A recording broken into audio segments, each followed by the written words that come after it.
I have been a Christian for 30 years, and I've come to realize that Christianity is built on lies. Now, I know that trampling on someone's religion is extremely personal and emotional, but my motivation is not to destroy, but to enlighten. The presence of Jesus in historical records outside the Bible is practically nil.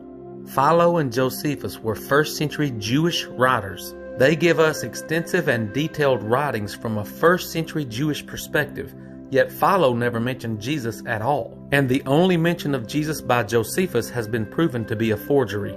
Now, if there was a great miracle man who healed everyone of all their sicknesses, who gave sight to the blind and resurrected the dead, who was publicly executed and resurrected himself from the dead, don't you think that that person would be the most well-documented person in history? The biblical Gospels have anonymous authors who don't even claim to be eyewitnesses to the events. And the scholarly consensus is that the Gospels were written over 40 years after Jesus supposedly died. But what about prophecy?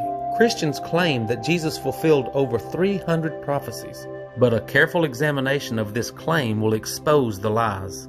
Jesus was not prophesied to be born of a virgin in Isaiah 7. That prophecy was fulfilled by Maher-shalal-hash-baz in Isaiah 8.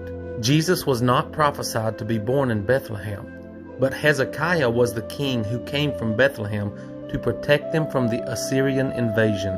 Jesus was not prophesied to come out of Egypt, but Israel was God's son who was called out of Egypt.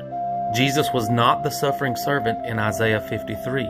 But Isaiah calls Israel his servant over and over. And Israel was going to suffer for their sins by being taken captive by Babylon. All 300 plus prophecies attributed to Jesus are simply manipulations of the Hebrew Scriptures and their inspiration for the creation of the mythical figure of Jesus.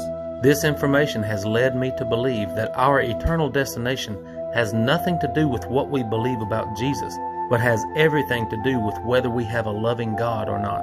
And I believe we do. So can you please stop judging one another and threatening eternal torture simply because we disagree with the evidence presented?